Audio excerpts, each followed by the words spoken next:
Nah, di sini teman-teman sudah ada slide presentasi dari BKN terkait dengan mekanisme, ya, ini terkait dengan mekanisme dan sistem seleksi P3K tahun 2022. Ini dipresentasikan oleh Deputi Sinka BKN pada hari tanggal 13, hari Rabu 13 September 2022. Halo, assalamualaikum warahmatullahi wabarakatuh. Selamat pagi, bagaimana kabarnya? Semoga sehat selalu ya. Ketemu lagi dengan channel Almahya dengan Andika Saputra. Nah, teman-teman, di sini ada berita lagi dari jpnn.com terkait dengan permintaan Bapak Menpan RB Aswar Anas terkait dengan seleksi P3K 2022 harus dipercepat ya. Karena memang menurut timetable-nya sudah sangat mepet, makanya ini harus segera dipercepat untuk dilaksanakan. Kita baca beritanya ya. Menteri Pendayagunaan Aparatur Negara dan Reformasi Birokrasi Menpan RB Aswar Anas meminta proses pembahasan pengadaan pegawai pemerintah dengan perjanjian kerja atau P3K dipercepat. Hal ini penting agar pelaksanaan seleksi P3K 2022 bisa berjalan sesuai dengan jadwal yang sudah ditetapkan. Kalau melihat timetable-nya, cukup mepet waktunya, harus tuntas persiapannya karena jelang akhir September 2022 sudah harus rekrutmen P3K, kata Menpan RB Aswar Anas hari Senin 19 bulan 9. Nah, kalau melihat tanggal ya teman-teman, sekarang sudah tanggal 21 sampai ke garis finish bulan September, yaitu pada tanggal 30 September ya, sampai tanggal 30 September itu sudah harus ada pengumuman rekrutmen P3K ya. Kita tunggu saja teman-teman, sisa 9 hari ya. Yang jelas kemungkinan 3 atau 4 hari ini harusnya mereka sudah mengumumkan terkait dengan jadwal P3K ini.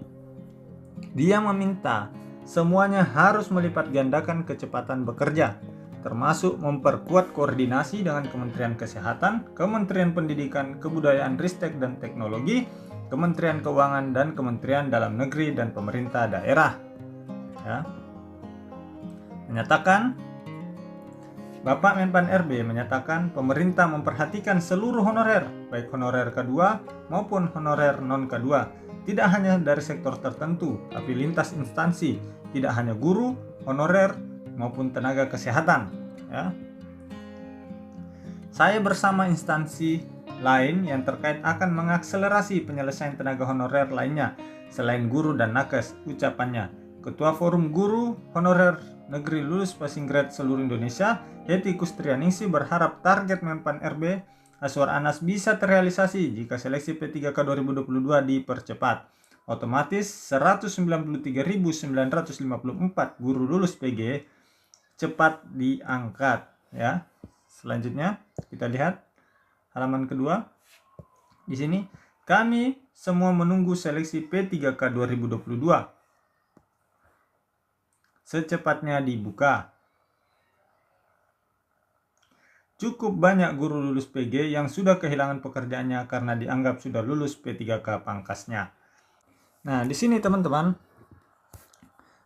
sudah ada slide presentasi dari BKN terkait dengan mekanisme ya. Ini terkait dengan mekanisme dan sistem seleksi P3K tahun 2022. Ini dipresentasikan oleh Deputi Sinka BKN pada hari tanggal 13, hari Rabu 13 September 2022. Ya, teman-teman, kita lihat kalau alur seleksi 2021 seperti ini ya. Ini tidak usah kita bahas. Prosedur pelaksanaan CAT BKN nanti di tahun 2022 sama dengan di 2021 ya. Peserta datang menggunakan masker, pengantar menurunkan peserta di drop area, pengecekan suhu, pemeriksaan kelengkapan dokumen, pemberian PIN registrasi. Terus selanjutnya peserta menitipkan barang, pemeriksaan badan melalui metal detektor, peserta menunggu di ruang steril, peserta mengerjakan ujian dan ujian selesai. Sama saja dengan tahun 2021 ya kalau terkait dengan itu. Nah, kalau di sini di tahun 2022 sistem keamanan BKN itu dengan cara mengantisipasi sejak tahun 2020 itu menggunakan live score di YouTube, bisa dipantau. Jadi sangat-sangat transparan ya. Terus menggunakan face recognition, itu untuk mendeteksi apakah peserta tes merupakan dia beneran atau bukan calo, ya, dengan mendeteksi wajahnya. Terus selanjutnya nanti ini ada di tahun 2022 yang baru, yaitu penguatan sistem enskripsi data, ya. Nah, itu terkait dengan serba-serbi 2022 CSN 2022.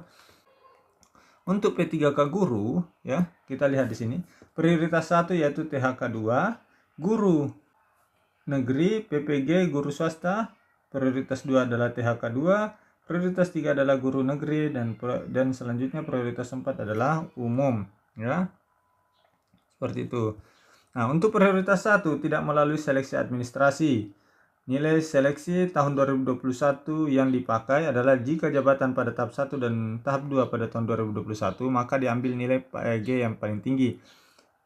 Jika jabatan pada tahap 1 dan tahap 2 pada tahun 2021 berbeda, maka diambil nilai seleksi tahap 2. Oke, dilakukan sedangkan untuk prioritas 2 dilakukan seleksi administrasi oleh verifikator instansi daerah.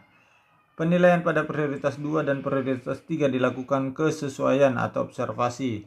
Nah, sedangkan untuk pelamar umum dilakukan seleksi administrasi oleh verifikator instansi daerah.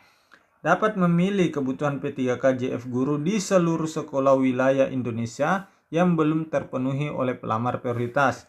Untuk dinyatakan lulus harus memenuhi nilai ambang batas dan berperingkat terbaik. Oke teman-teman, cukup sekian. Assalamualaikum warahmatullahi wabarakatuh.